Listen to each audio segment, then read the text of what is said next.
अखंड सौभाग्य देती है सोमवती अमावस्या की यह पौराणिक कथा। ध्यान से सुने सोमवती अमावस्या की प्रचलित कथा। एक गरीब ब्राह्मण परिवार था। उस परिवार में पति पत्नी के अलावा एक पुत्री भी थी। वह पुत्री धीरे धीरे बड़ी होने लगी।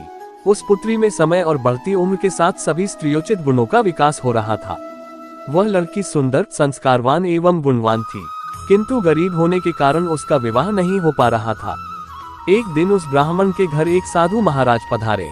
वो उस कन्या के सेवा भाव से काफी प्रसन्न हुए। कन्या को लंबी आयु का आशीर्वाद देते हुए साधु ने कहा कि इस कन्या के हथेली में विवाह योग्य रेखा नहीं है। तब ब्राह्मण दंपति ने साधु से उपाय पूछा कि कन्या ऐसा क्या करे कि उसके हाथ में विवाह योग बन जाए। साधु ने कुछ देर विचार करने के बाद अपनी अंतर्दृष्टि से ध्यान करके बताया कि कुछ दूरी पर एक गांव में सोना नाम की धोबिन जाति की एक महिला अपने बेटे और बहू के साथ रहती है, जो बहुत ही आचार विचार और संस्कार संपन्न तथा पतिपरायण है। यदि यह कन्या उसकी सेवा करे और वह महिला इसकी शादी में अपने मांग का सिंदूर लगा दे, उसके बाद इस कन्या का विवाह हो तो इस कन्या का वैधव्य योग मिल सकता है। साधु ने ये भी बताया कि वह महिला कहीं आती जाती नहीं है। ये बात सुनकर ब्रह्मणी ने अपनी बेटी से धोबिन की सेवा करने की बात कही। अगले दिन कन्या प्रातः काल ही उठकर सोना धोबिन के घर जाकर साफ सफाई और अन्य सारे करके अपने घर वापस आ जाती। एक दिन सोना धोबिन अपनी बहू से पूछती है कि तुम तो सुबह ही उठकर सारे काम कर लेती हो और पता भी नहीं चलता। बहू ने कहा, माँ जी, मैंने तो सोचा कि आप ही सुबह उठकर सारे काम खुद ही खत्म कर लेती हैं। मैं तो देर से उठती हूँ। इस पर दोनों सास बहू निगरानी करने लगी कि कौन है जो सुबह ही घर का सारा काम करके चला जाता है। कई दिनों के बाद धोबिन ने देखा कि एक कन्या मुंह अंधेरे घर में आती है और सारे काम करने के बाद चली जाती है।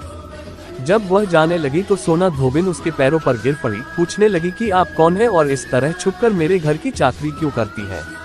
तब कन्या ने साधु दोबारा कही गई सारी बात बताई। सोना धोबिन पति परायण थी, उसमें तेज था। वह तैयार हो गई। सोना धोबिन के पति थोड़ा अस्वस्थ थे। उसने अपनी बहू से अपने लौट आने तक घर पर ही रहने को कहा। सोना धोबिन ने जैसे ही अपने मांग का सिंदूर उस कन्या की मांग में लगाया, उसका पति मर गया। उसे इस बात का पता चल गया।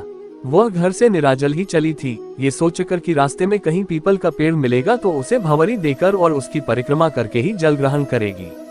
उस दिन सोमवती अमावस्या थी।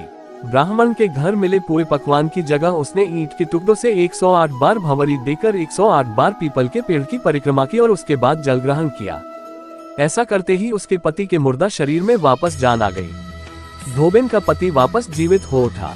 इसीलिए सोमवती अमावस्या के दिन से शुरू करके जो व्यक्ति हर अमावस्या के दिन भंवरी देता है, उसके सुख और सौभाग्य में वृद्धि होती है।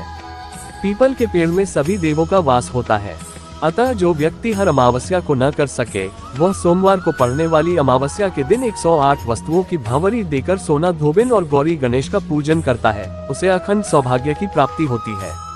ऐसी प्रचलित परंपरा है कि पहली सोमवती अमावस्या के दिन धान, पान, हल्दी, सिंदूर और सुपारी की भंवरी दी जाती है।